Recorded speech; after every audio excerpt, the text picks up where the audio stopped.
Bus యాత్రలు, ప్రజా గర్జనలు, వారాహి యాత్రలు, ఎన్నికల ప్రచారాలు. గత కొద్ది రోజులుగా ఎక్కడ చూసినా ఇవే వార్తలు. ఏ మీడియాలో చూసినా నేతల మాటల యుద్ధాలే. ఎన్నికల సీజన్ కాబట్టి ఏ మీడియా నుంచైనా ఇంతకన్నా ఎక్కువ ఆశించలేము. అయితే ఈ పొలిటికల్ హడావుడి మధ్య ఓ ముఖ్యమైన వార్త ఇలా వచ్చి అలా వెళ్ళిపోయింది. అది దేశం మొత్తాన్ని తన వైపు తిప్పుకునే వార్తే. మరీ ముఖ్యంగా తెలుగు రాష్ట్రాల్లో లక్షలాది మంది విద్యార్థులకు, వారిపై ఎన్నో ఆశలు పెట్టుకొని కోట్లాది రూపాయలు ఖర్చు పెడుతున్న తల్లిదండ్రులకు సంబంధించిన వార్త.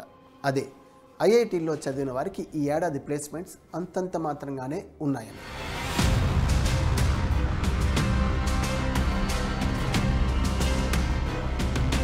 ఇదేంటి, ఐఐటి చదివిన తర్వాత కూడా ఉద్యోగం రాలేదా?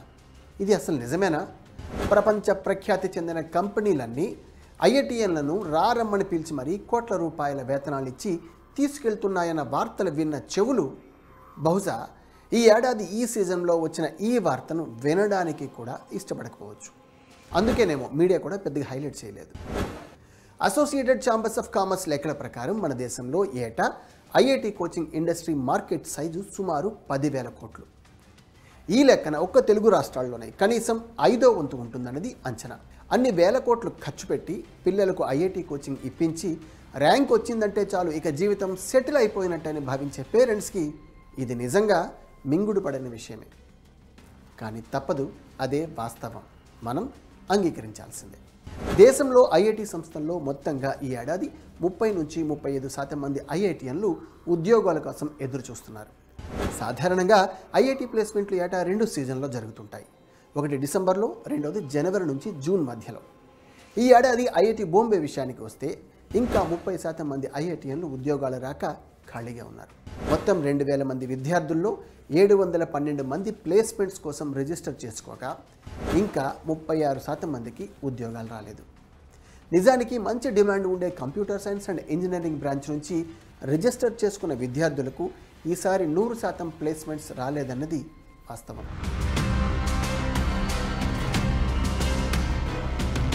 2023లో 2,209 మంది విద్యార్థులు ఉద్యోగాల కోసం రిజిస్టర్ చేసుకోగా కేవలం 1,485 మందికి మాత్రమే ప్లేస్మెంట్స్ లభించాయి. అంటే గత ఏడాది కూడా 32.8% మందికి ఉద్యోగాలు రాలేదు. ఢిల్లీ, కాన్పూర్, మద్రాస్ ఐఐటీలు కూడా ఈ పరిస్థితికి మినహాయింపేం కాదు. ఐఐటి కాన్పూర్కి చెందిన పూర్వ విద్యార్థి ధీరజ్ సింగ్ ఐఐటి కాన్పూర్ విద్యార్థుల నుంచి కొంత సమాచారం సేకరించారు. అలాగే ఐఐటి ఢిల్లీ నుంచి ఆర్టీఐ ద్వారా సమాచారం తెలుసుకున్నారు. ఆయన చెప్పిన వివరాల ప్రకారం ఐఐటి ఢిల్లీ నుంచి ఫిబ్రవరి 28 వరకు 1,036 మంది విద్యార్థులకు ఉద్యోగాలు వచ్చాయి. అయితే ఎంతమంది ప్లేస్మెంట్స్ కోసం అప్లై చేసుకున్నారన్న విషయాన్ని మాత్రం ఆ సంస్థ వెల్లడించలేదు. అయితే వివిధ మీడియాల్లో వచ్చిన కథనాల ప్రకారం 2023లో 60% మందికి, 2022లో 66% మందికి మాత్రమే ప్లేస్మెంట్స్ వచ్చాయని తెలుస్తోంది. ఇక ఐఐటి కాన్పూర్లో ఈ ఏడాది కేవలం 69% మందికి మాత్రమే ఉద్యోగాలు వచ్చాయి. అదే 2023లో 91% మందికి, అలాగే 2022లో 90% మందికి ప్లేస్మెంట్స్ దొరకడం గమనించాల్సిన విషయం. ఐఐటి చెన్నై విషయానికి వస్తే ఫ్రీ ప్రెస్ జనరల్ అందించిన వివరాల ప్రకారం ఈ ఏడాది 40% మందికి ప్లేస్మెంట్స్ ఇంకా రాలేదని తెలుస్తోంది. ఇప్పటి వరకు 2,100 మంది రిజిస్టర్ చేసుకోగా కేవలం 1,150 మందికి మాత్రమే ఉద్యోగాలు లభించాయి. మిగిలిన చోట్ల కూడా పరిస్థితి ఇంతకన్నా భిన్నంగా ఏం లేదు.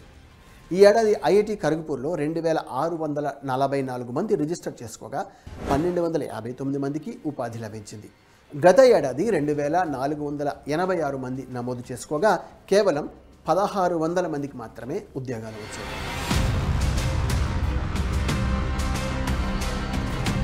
ఐఐటి ర్యాంక్ కొట్టడమే గొప్ప, ఇక ప్లేస్మెంట్స్లో సెలక్షన్ అయితే కోట్లాది రూపాయల వేతనాలు. లైఫ్ మొత్తం ఓ రేంజ్లో మారిపోతుంది. అందుకే సగటు మధ్యతరగతి తల్లిదండ్రులు కూడా ఇప్పుడు ఐఐటి కలలు కంటున్నారు. తమ శక్తికి మించి ఖర్చు పెట్టి మరీ తమ పిల్లల్ని ఆ దిశగా ప్రోత్సహిస్తున్నారు. అదే సమయంలో వారు ఇలాంటి వార్తలు వినాల్సి వస్తుందని బహుశా కలలో కూడా ఊహించి ఉండరు. అయితే ఈ పరిస్థితి తలెత్తడానికి కారణమేంటి? ఇదే అంశాన్ని నిపుణుల వద్ద ప్రస్తావించినప్పుడు ప్రపంచవ్యాప్తంగా కొనసాగుతున్న ఆర్థిక మాంద్యమే ప్రధాన కారణమన్నది వారి మాట. ప్లేస్మెంట్స్ కోసం ఆయా కంపెనీలను ఐఐటీలకు రప్పించడమే ఈ ఏడాది చాలా కష్టమైపోయింది. చాలాసార్లు సంప్రదింపులు జరిపిన తర్వాత మాత్రమే కొన్ని సంస్థలు ఐఐటీలకు వచ్చాయి. తీరా వచ్చిన కంపెనీలు కూడా ఆయా సంస్థలు నిర్దేశించిన ప్యాకేజీలు ఇచ్చే పరిస్థితిలో లేవు.